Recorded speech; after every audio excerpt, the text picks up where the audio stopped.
ফরহাদ এলাকার বর্তমান পরিস্থিতি কেমন রয়েছে, পানির উচ্চতা কতটুকু কমলো, জলাবদ্ধতার বিষয়ে পানি উন্নয়ন বোর্ড সংশ্লিষ্টরা কি বলছেন, সব মিলিয়ে জানবো।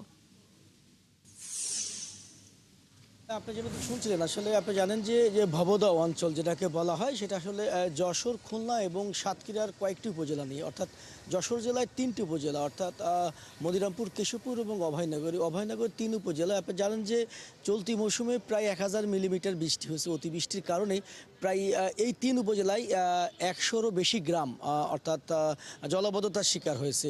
কিছু কিছু এলাকাতে আমরা দেখেছি যে প্রায় ৯২ ইঞ্চি সর্বোচ্চ পানির উচ্চতা বৃদ্ধি পেয়েছে। অর্থাৎ এই যে পানি বৃদ্ধি পাওয়ার কারণে কিন্তু ব্যাপক ভোগান্তির শিকার হচ্ছে।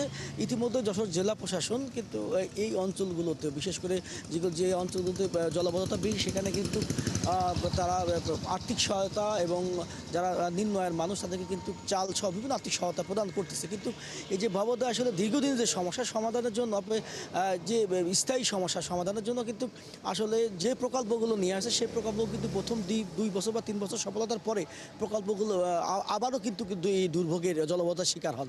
অর্থাৎ এখানকার যারা দীর্ঘদিন ধরে আন্দোলন করতেছেন, এই যে ভবদহ নিঃসরণ কমিটি, তাদের যে দাবি যে প্রকল্পগুলো আনা হচ্ছে এই প্রকল্পগুলোর ভিতরে সুফল কিছুটা পাচ্ছে, কিন্তু প্রকল্পের সাথে বিশেষ করে টিআরএম এবং আলমডাঙ্গা খাল, যে খালটা যদি কাটা হয় এবং টিআরএম প্রকল্প যদি সবসময় চালু রাখা হয় সেক্ষেত্রে কিন্তু সুফল পেতে পারে। অর্থাৎ যে তাদের যে দাবিটা দীর্ঘদিন ধরে, এবং এই টিআরএম চালু হলেই কিন্তু তারা যারা দাবি করছেন এবং স্থানীয় তারা বলছেন টিআরএম চালু করলে কিন্তু এই সুফলটা তারা পাবেন এই চলতি বর্ষা মৌসুমে।